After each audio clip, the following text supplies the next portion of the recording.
Nicolas Cage é conhecido por muitas coisas, sejam as suas 2 indicações ao Oscar, suas 5 indicações ao Framboesa de Ouro, ou seus clássicos da Sessão da Tarde como A Lenda do Tesouro Perdido ou O Aprendiz de Feiticeiro. A única coisa que não dá é você lembrar dele como um ator comum. Se você quer conhecer as histórias surreais e os altos e baixos da vida de Nicolas Cage, a gente te conta tudo agora no Retrato Omelete.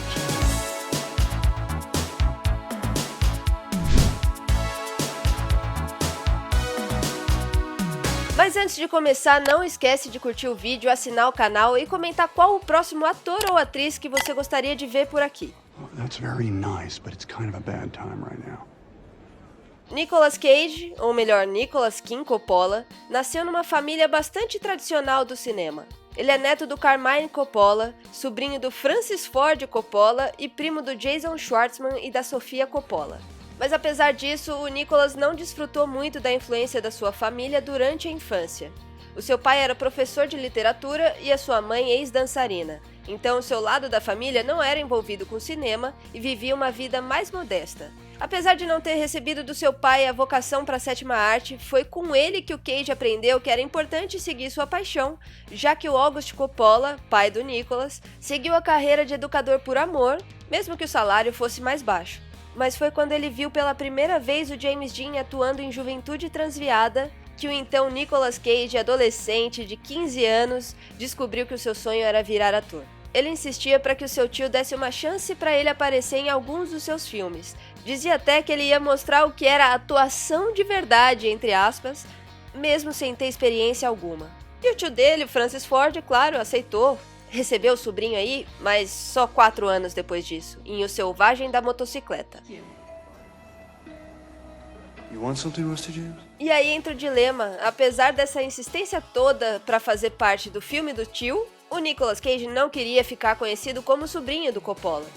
Então ele decidiu que não seria acreditado com o seu sobrenome verdadeiro, mas sim como Nicolas Cage, em homenagem a uma das suas grandes paixões, os quadrinhos, e o herói de aluguel Luke Cage. Dessa forma, com o novo nome, ele ainda trabalhou com o seu tio mais 2 vezes no começo da sua carreira, em The Cotton Club e Peggy Sue, seu passado à espera.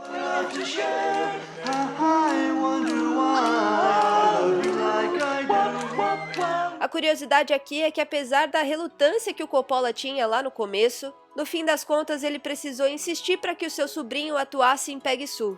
E aí o resultado no filme foi que o ator decidiu que ia adotar uma voz aguda para interpretar o seu personagem, e toda vez que ele fazia aquela voz, os seus colegas de elenco e a produção reviravam os olhos. Blá. Blá. Charlie? Blá, blá, blá. Blá, blá, blá, blá, blá. Olha, por coincidência ou não, o Nicolas Cage não trabalhou novamente com o seu tio depois desse filme. Essa voz aguda não foi a primeira vez que o Cage fez algum experimento estranho como ator. Em Asas da Liberdade, de 1984, ele passou todo o período da gravação sem sair do personagem e sem tirar os adereços. E o próprio Nicolas Cage explica que ele tinha um conceito muito específico de quem ele queria ser no começo dessa carreira. O Cage se via como um surrealista e estava tentando inventar a sua própria mitologia em relação a como as pessoas o viam. The character was in bandages, and I refused to take the bandages off. I was in bandages for 3 months. But what was interesting is that I would walk around outside with these bandages on my face, with these 2 missing teeth. And the way people would look at me, I'll never forget it. I learned so much about society. There was cruelty, there was laughter, there was mocking, there was extraordinary. E bom, dá pra falar que deu certo, né? Não demorou muito para ele chamar a atenção de diretores renomados e trabalhar com os irmãos Coen em Arizona Nunca Mais e David Lynch em Coração Selvagem. Essa sua primeira década atuando foi marcada por diferentes fases, indo de dramas adolescentes para comédias românticas e eventualmente também para os dramas independentes. E ali em 95, ele chegou em um dos pontos mais altos da sua carreira. O filme Despedida em Las Vegas foi o longa que o consagrou como a 3ª geração da família Coppola a ganhar um Oscar. And the Oscar is awarded to Nicolas Cage.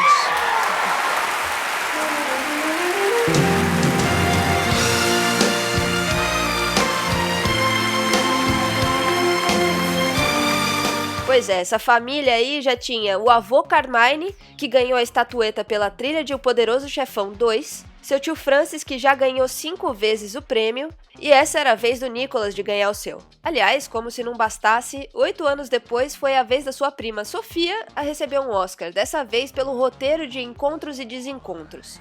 Mas voltando pro Nicholas, depois de ter recebido um dos maiores reconhecimentos da indústria cinematográfica, ele recebeu a proposta de estrelar um grande blockbuster baseado em uma das suas grandes paixões, motivo do seu nome artístico, os quadrinhos.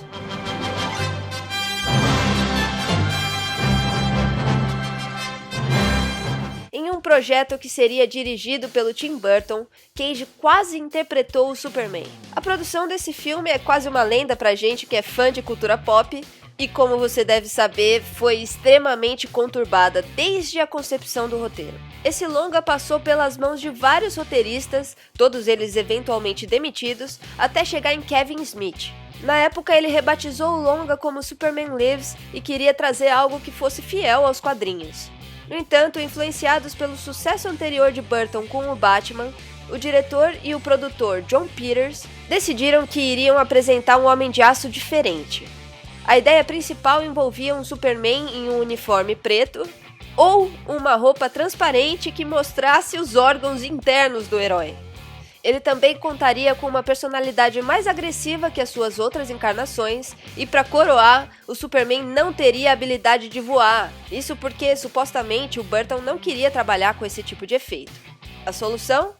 O Homem de Aço dirigiria um carro, tipo Batman. O longa até passou por uma pré-produção, dinheiro foi gastado nesse projeto aí, mas depois de 2 anos circulando na Warner e sofrendo outras mudanças bizarras que tentavam agradar o estúdio, o longa foi descartado e o Cage não teve a oportunidade de interpretar o maior super-herói da cultura pop.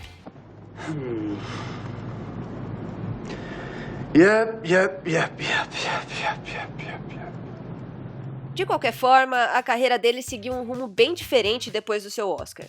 O ator focou em filmes de ação que acabaram se tornando grandes clássicos dos anos 90, como A Rocha, A Outra Face e Con Air, Rota de Fuga. E ao mesmo que esses filmes sejam muito divertidos e queridos pelo público, muita gente criticou o ator por uma mudança tão brusca na carreira durante o que poderia ter sido seu auge artístico.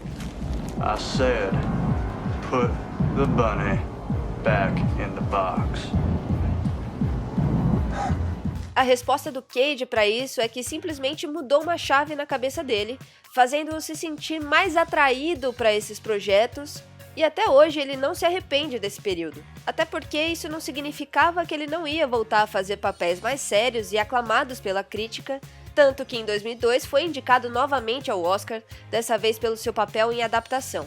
A essa altura, Nicolas Cage era um dos atores mais bem pagos de Hollywood e era muito criativo em encontrar onde gastar o seu dinheiro. Por exemplo, ele já disputou a compra de um fóssil de um tarbossauro contra o Leonardo DiCaprio em um leilão.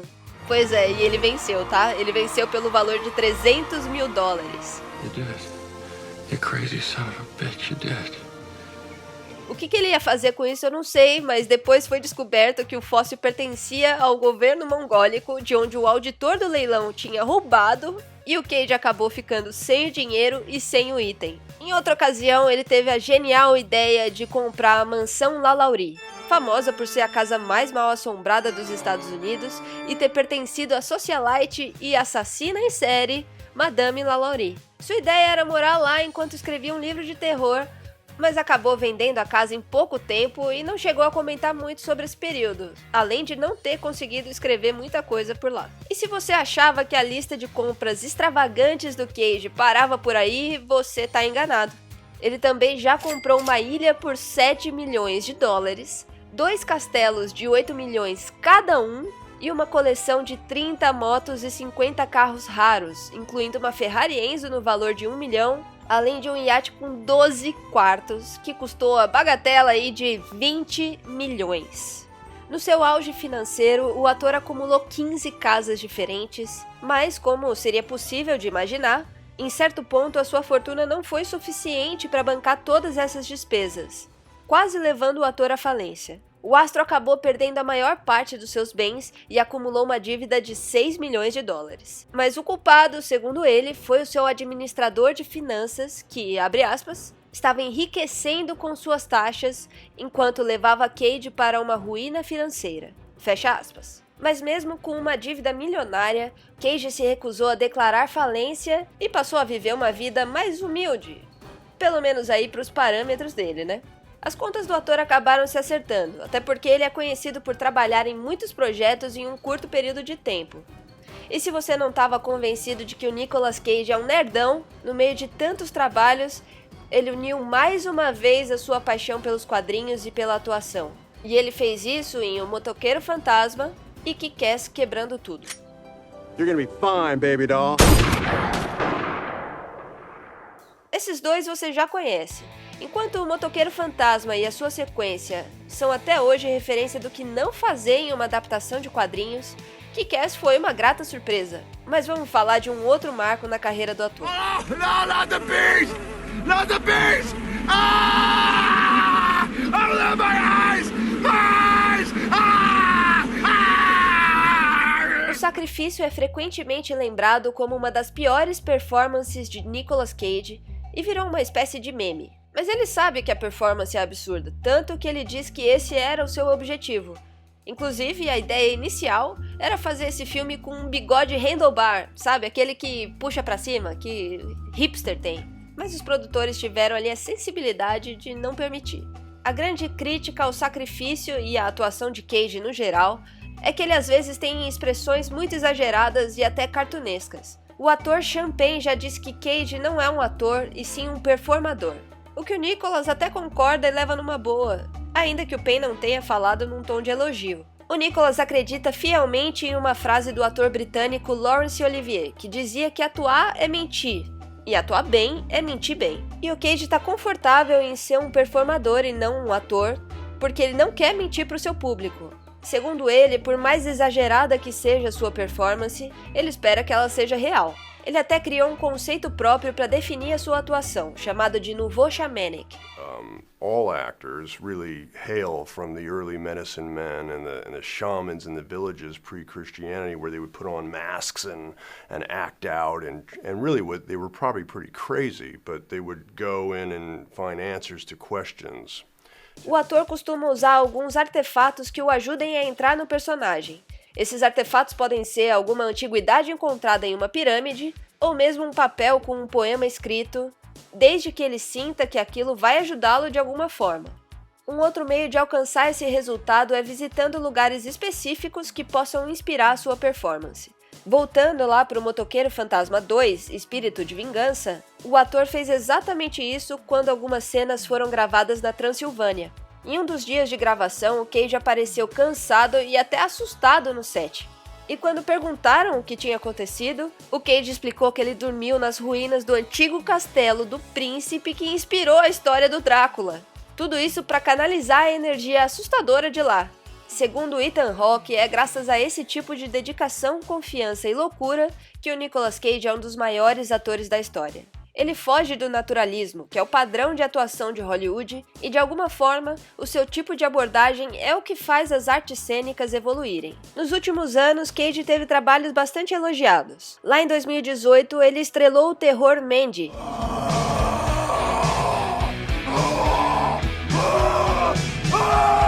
No mesmo ano, ele ainda deu voz ao Homem-Aranha Noir em Aranhaverso e ao Super-Homem em Jovens Titãs em Ação nos cinemas. Então a gente pode até interpretar que ele deixou para trás a frustração de Superman Lives. O Cage ainda tem um projeto muito interessante em andamento chamado The Unbearable Weight of Massive Talent, ainda sem um título oficial em português, mas que a gente pode traduzir livremente como O Peso Insuportável de um Grande Talento, onde o Nicolas Cage vai interpretar o Nicolas Cage. O filme vai mostrar o ator enfrentando uma versão mais jovem de si mesmo e, em paralelo, descobrindo que um dos seus amigos é chefe de um cartel de drogas. Tudo isso com um tom de drama familiar, já que a história também vai tratar de uma crise de relacionamento entre ele e a filha. O filme tem lançamento previsto para 2021, mas enquanto não chega, você pode se desafiar a tentar completar a filmografia do ator, que tem mais de 90 obras. Ah, e só para constar, ele diz que não participa de tantos longas só para pagar suas contas não. O seu sonho é atuar em 150 filmes para ter uma filmografia tão vasta quanto a dos atores da Era de Ouro de Hollywood, que interpretavam vários papéis no mesmo ano. It's kind of bright in here, isn't it?